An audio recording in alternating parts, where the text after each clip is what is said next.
বুবলির ভক্তদের বিরুদ্ধে অপুর অভিযোগ।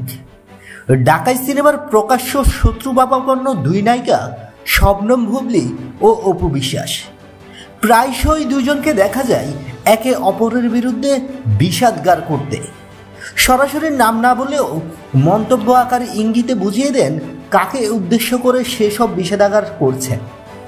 এ নিয়ে দুই নায়িকার ভক্তদের মধ্যেও চলে প্রকাশ্য দ্বন্দ্ব। মূলত চিত্রনায়ক শাকিব খানকে নিয়েই তাদের মধ্যে এই দ্বন্দ্ব।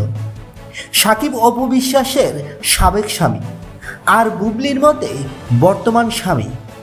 যদিও শাকিব বলেছেন বুবলিকে তিনি তালাক দিয়েছেন। এসব বিষয় নিয়ে অনলাইন দুনিয়ায় চলে বাহাস। এই বেশিরভাগই নেগেটিভ।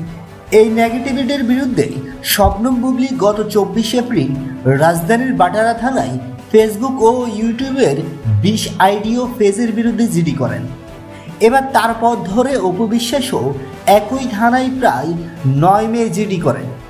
তার অভিযোগের ধরনও একই। অনলাইনে তাকে হেনস্থা করা হচ্ছে। তবে বুবলির অভিযোগে অপু বিশ্বাস সংশ্লিষ্ট কোনো নাম না থাকলেও অপুর অভিযোগে রয়েছে বুবলির নাম। অর্থাৎ অন্যদের সঙ্গে বুবলির সমর্থক 5টি ফেসবুক অ্যাকাউন্টও রয়েছে তার অভিযোগের তালিকায়।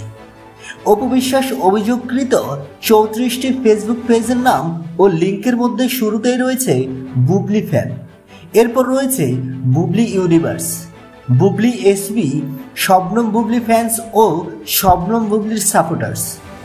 অনেকে বলেছেন অপু যেসব বুবলির নামের সেসব পেজ বা আইডির বিরুদ্ধে অভিযোগ করেছেন সেগুলোর সঙ্গে বুবলির প্রত্যক্ষ বা পরোক্ষ কোনো সম্পর্ক নেই। ভক্তরা নিজ উদ্যোগেই তাদের প্রিয় তারকার পক্ষে দাঁড়ান। হরহামেশা এটাই ঘটেছে ইন্ডাস্ট্রিতে। তবে এসব অভিযোগের পক্ষে বা বিপক্ষে কোনো মন্তব্যই করেননি দুই নায়িকার কেউ। বন্ধুরা, নিত্য নতুন এক্সক্লুসিভ খবরাখবর সবার আগে পেতে বাংলা নিউজরুম চ্যানেলটি সাবস্ক্রাইব করে পাশে থাকা বেল আইকনটি অন করে দেওয়ার অনুরোধ রইল।